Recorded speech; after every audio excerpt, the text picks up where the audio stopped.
Happy New Year, everyone. It is the 2nd of January, 2016. And I wanted to jump on here for my 22-week update. I had to run out. I thought I'd go ahead and make a video. Yikes. No makeup. This is all natural, no filter. So anyway, hair is in a beanie. I had to run out real quick. But I'm in the car, sans kids, so I thought I'd make a video.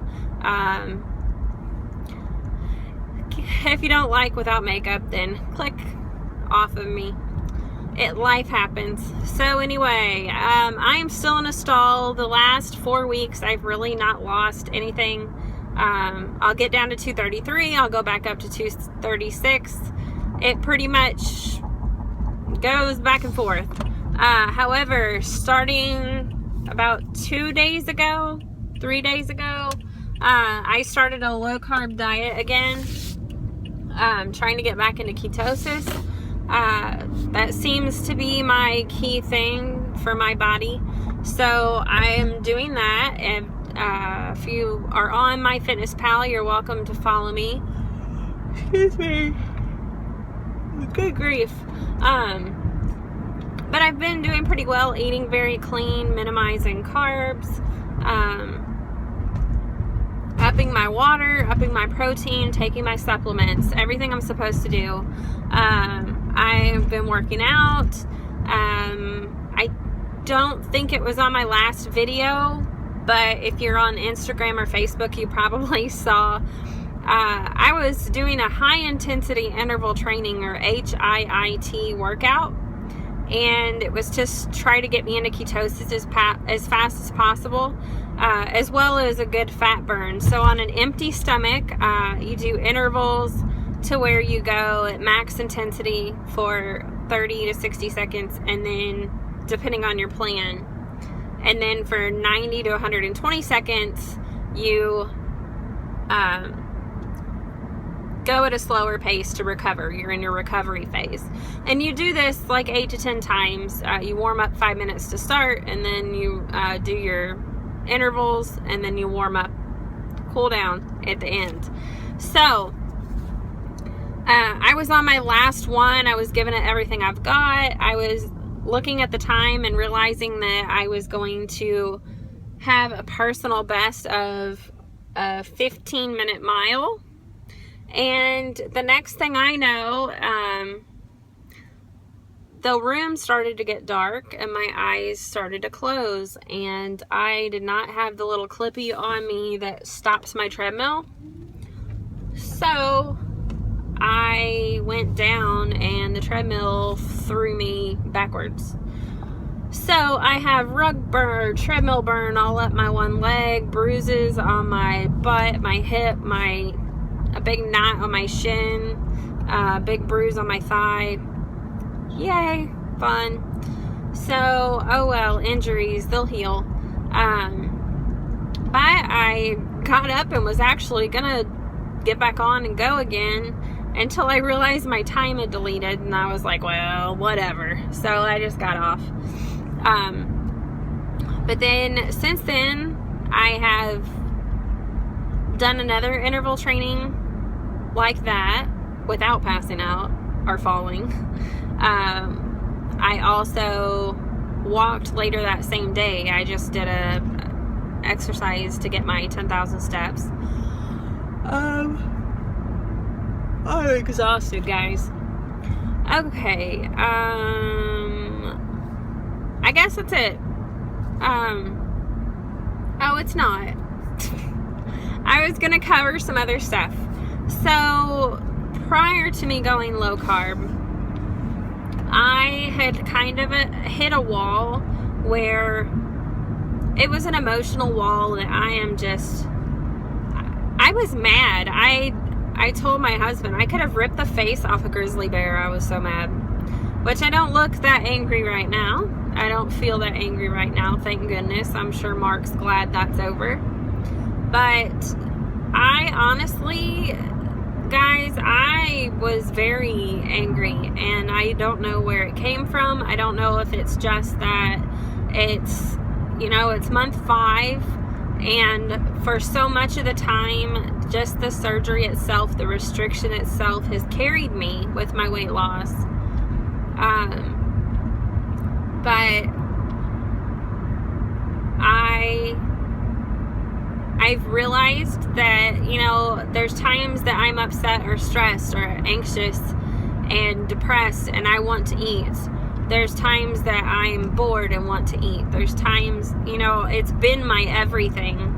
And I'm realizing how much of an addiction this is. And I physically cannot binge. So it just really hit me, and I was in a bad mood because I wanted to eat, and yet I'm not eating, you know, a whole lot, and yet still not losing weight. It's not a magic thing. It's not as easy as I thought it would be. I guess in the beginning, you know, you start changing shapes and you start feeling thinner and looking thinner and feeling better, feeling lighter, able to do things, getting smaller clothing. It's really motivating. And then the scale starts to slow down, for me way more than others. It started to slow down, and now, you know, nothing much has changed. Definitely not dramatic in over almost 2 months. No dramatic changes.